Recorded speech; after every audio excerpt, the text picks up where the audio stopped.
Selamat pagi, salam sejahtera, Bapak Ibu yang diberkati Tuhan. Menjalani hari baru anugerah Tuhan Selasa 1 Februari 2022. Kita akan bersama-sama sehidangan dengan Tuhan membaca dan merenungkan firman-Nya dari 2 Raja-Raja pasal 5, dimulai dari ayat pertama sampai dengan ayat yang ke-14. Terlebih dahulu mari kita berdoa. Dimuliakanlah Engkau ya Tuhan, pemilik diri dan hidup kami, atas berkat anugerah yang Engkau nyatakan bagi kami semua. Hari baru anugerah-Mu, kami akan membaca dan dibaca oleh firman-Mu. Layakkan kami, ya Roh Kudus, terangi kami, agar kami membaca dan dibaca oleh firman-Mu untuk mengaplikasikannya dalam kehidupan beriman. Di dalam nama Yesus, firman yang hidup kami berdoa. Amin. 2 Raja-Raja 5 ayat 1 sampai dengan ayat yang ke-14. Naaman disembuhkan. Naaman panglima Raja Aram adalah seorang terpandang di hadapan tuannya dan sangat disayangi, sebab oleh dia Tuhan telah memberikan kemenangan kepada orang Aram. Tetapi orang itu seorang pahlawan tentara sakit kusta. Orang Aram pernah keluar bergerombolan dan membawa tertawan seorang anak perempuan dari negeri Israel. Ia menjadi pelayan pada istri Naaman. Berkatalah gadis itu kepada nyonyanya,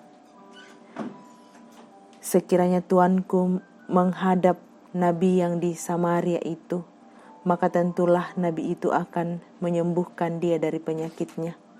Lalu pergilah Naaman memberitahukan kepada tuannya, katanya, "Beginilah dikatakan oleh gadis yang dari negeri Israel itu." Maka jawab Raja Aram, "Baik, pergilah dan aku akan mengirim surat kepada Raja Israel." Lalu pergilah Naaman dan membawa sebagai persembahan 10 talenta perak dan 6.000 sikal emas dan 10 potong pakaian. Ia menyampaikan surat itu kepada Raja Israel yang berbunyi, "Sesampainya surat ini kepadamu, maklumlah kiranya bahwa aku menyuruh kepadamu Naaman pegawaiku, supaya engkau menyembuhkan dia dari penyakit kustanya." Segera sesudah Raja Israel membaca surat itu, dikoyakkannya pakaiannya, serta berkata, "Allahkah aku ini yang dapat mematikan dan menghidupkan, sehingga orang ini mengirim pesan kepadaku supaya kusembuhkan seorang dari penyakit kustanya? Tetapi sesungguhnya perhatikanlah dan lihatlah, ia mencari gara-gara terhadap aku." Segera sesudah didengar Elisa abdi Allah itu bahwa Raja Israel mengoyakkan pakaiannya, dikirimkannya pesan kepada Raja, bunyinya, "Mengapa engkau mengoyakkan pakaianmu? Biarlah ia datang kepadaku supaya ia tahu bahwa ada seorang nabi di Israel." Kemudian datanglah Naaman dengan kudanya dan keretanya, lalu berhenti di depan pintu rumah Elisa. Elisa menyuruh seorang suruhan kepadanya, mengatakan, "Pergilah, mandi 7 kali dalam sungai Yordan, maka tubuhmu akan pulih kembali, sehingga engkau menjadi tahir." Tetapi pergilah Naaman dengan gusar sambil berkata, "Aku sangka bahwa setidak-tidaknya ia datang keluar dan berdiri memanggil nama Tuhan Allahnya, lalu menggerak-gerakkan tangannya di atas tempat penyakitku ini, dan dengan demikian menyembuhkan penyakit kustaku. Bukankah Abana dan Parpar, sungai-sungai Damsik, lebih baik dari segala sungai di Israel? Bukankah aku dapat mandi di sana dan menjadi tahir?" Kemudian berpalinglah ia dan pergi dengan panas hati. Tetapi pegawai-pegawainya datang mendekat serta berkata kepadanya, "Bapak, seandainya nabi itu menyuruh perkara yang sukar kepadamu, bukankah Bapak akan melakukannya? Apalagi sekarang ia hanya berkata kepadamu, mandilah dan engkau akan menjadi tahir." Maka turunlah ia membenamkan dirinya 7 kali dalam sungai Yordan, sesuai dengan perkataan abdi Allah itu. lalu pulihlah tubuhnya kembali seperti tubuh seorang anak, dan ia menjadi tahir. Amin. Firman Tuhan. Bapak Ibu jemaat yang diberkati oleh Tuhan, di balik ketaatan ada rahmat Tuhan. Ulendui kamengkaulan nanai payan pa kamasian napuang. Tema perenungan kita hari ini. Jika kita sudah tahu hasil dari ketaatan kita melakukan sesuatu akan berbuah manis, maka tentu akan dengan sangat mudah kita taat. Tetapi bagaimana jika kita dituntut untuk taat sedangkan prosesnya tidak masuk akal dan hasilnya pun tidak bisa dipastikan? Apakah kita akan tetap taat? Inilah yang juga dialami oleh Naaman, seorang panglima Raja Aram yang menderita penyakit kusta. Ia diperintahkan oleh Nabi Tuhan agar menceburkan diri dan mandi sebanyak 7 kali ke dalam sungai Yordan. Perintah ini tidak disampaikan secara langsung oleh Elisa, melainkan melalui orang suruhannya, ayat 10. Namun bagi Naaman hal itu merupakan sebuah penghinaan. Bagaimana mungkin Naaman mau mengerjakan apa yang disuruhkan Elisa kepadanya kalau semua perintah itu tidak masuk akal? Terbilang aneh dan tidak sesuai dengan harapannya. Apalagi Elisa dinilai tidak menghargai dia yang adalah panglima terpandang. Itulah reaksi pertama Naaman, ayat 11 sampai dengan ayat yang ke-12. Namun atas saran dan desakan para pegawainya, akhirnya Naaman mau melakukan apa yang diperintahkan oleh Nabi Allah itu, sekalipun tidak sesuai dengan apa yang dibayangkan. Dan ketika Naaman mau taat dan belajar merendahkan diri serta tidak bersandar pada pengertiannya sendiri, ia pun mengalami kesembuhan secara total. Bukankah kita sering bertindak seperti Naaman, Bapak Ibu? Mari kita periksa diri kita. Tidak mau taat dan lebih mengandalkan logika kita, lebih mengandalkan diri kita. Kita sering memilah-milah perintah Tuhan, mana yang akan ditaati dan mana yang tidak. Naaman mengalami mujizat kesembuhan ketika ia mau bertindak dalam ketaatan terlebih dahulu, sehingga kita dapat mengerti apa rencana Tuhan di balik itu semua. Hanya ketaatan semata hidup kita mendapatkan sentuhan Allah.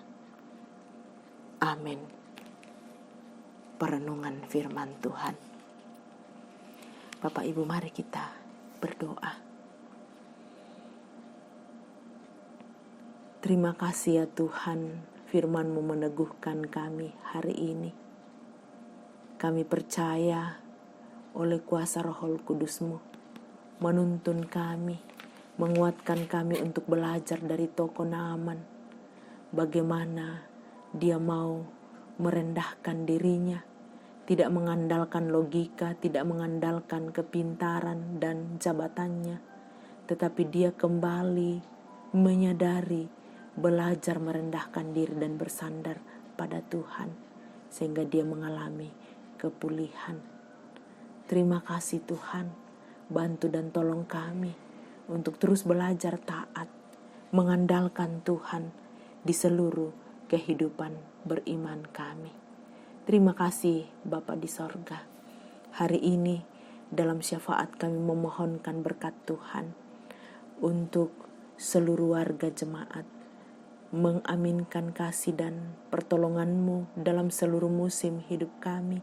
Tuhan, Engkau mengenal hari ini bersama-sama dengan seluruh jemaat mengalami kasih dan berkat Tuhan di awal bulan ini, di hari pertama. Terima kasih Tuhan, kami percaya oleh hikmat-Mu kami akan terus dituntun.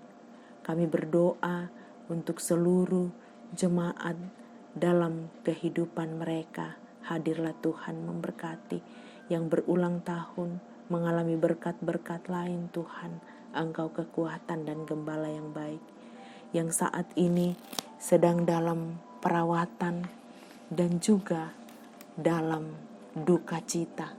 Kami mohon, ya Tuhan, Engkau Tuhan yang akan terus menguatkan dan menghibur seluruh keluarga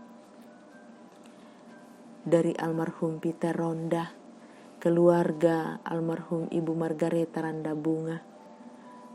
Kami berdoa di tengah-tengah jemaat Rama, Engkau kembali memanggil orang tua kami, Bapak Prof. TR Andi Lolo, meninggal pada tanggal 31 Januari. Tuhan, Engkau kekuatan dan gembala yang baik untuk keluarga besar Andi Lolo Lete. Kami berdoa Tuhan memanggil orang yang kami kasihi, Bapak Julius Dingen atau Bapak Jimmy dari tengah-tengah jemaat Rama tanggal 31 Januari. Tuhan memanggil saudara kami hamba Tuhan, Bapak Pendeta Enarso Dedi Denggo, tanggal 30 Januari dari tengah-tengah kehidupan pelayanan di Gereja Toraja, Gunung Putri, Jakarta.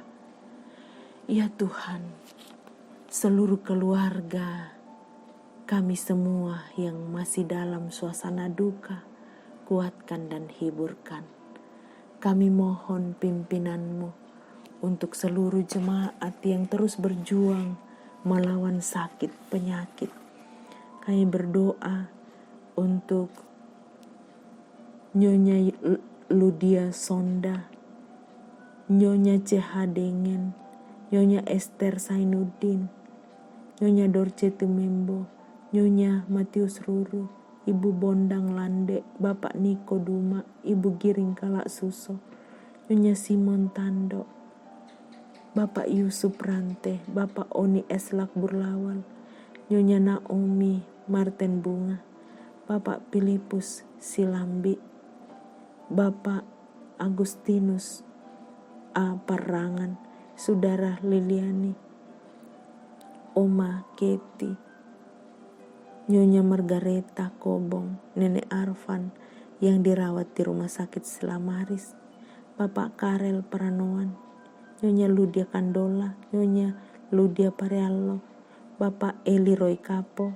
Nyonya Margareta Sarah, Ibu Matilda Timisela, Saudara Naftali Minna, Nyonya Luciana Sareong, Nyonya Ludio Saloko, Bapak Musa Tina, Bapak Yunus Lampung Salu, Nyonya D. Palayukan, Bapak M. Pasalongan, Nyonya Hermin Bongga, Nyonya Yohana Bura, Nyonya Selvi Silambi, Bapak Yusuf Samben, Heni Bungin, Bapak Daniel Lupang, Nyonya Martin Bale, Nyonya Desiana Lelusito, Bapak Yakubus Pagiling,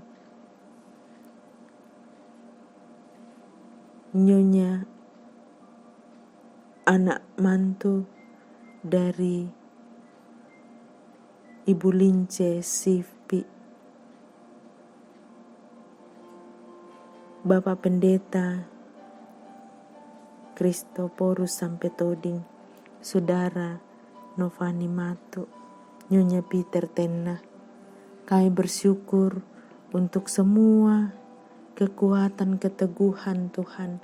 Engkau nyatakan kesembuhan bagi orang-orang yang kami kasihi.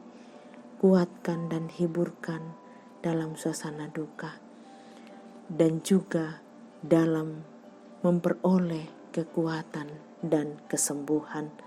Kami berdoa untuk seluruh program kerja di tengah-tengah jemaat Rama, berkati majelis gereja, persiapan peneguhan majelis periode 2022-2024. Tuhan berkati pembangunan ruang serbaguna, ruang sekolah minggu.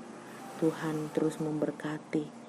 Kami berdoa untuk pemerintah bangsa dan negara kami.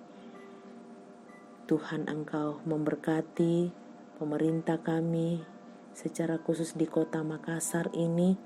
Kami mohon pimpinan-Mu, berkat-Mu agar dalam mengangkat pelayanan kami percaya Tuhan yang akan terus menguatkan. Peliharakan kehidupan kami semua Tuhan, pegang tangan kami untuk terus berjalan dalam ketaatan, dan di sana ada rahmat Tuhan. Ampuni dosa kami, dalam nama Yesus kami berdoa. Amin. Selamat menikmati hari baru anugerah Tuhan. Selamat tahun baru bagi saudara-saudara kita warga Tionghoa. Tuhan memberkati. Gongsi Pacai.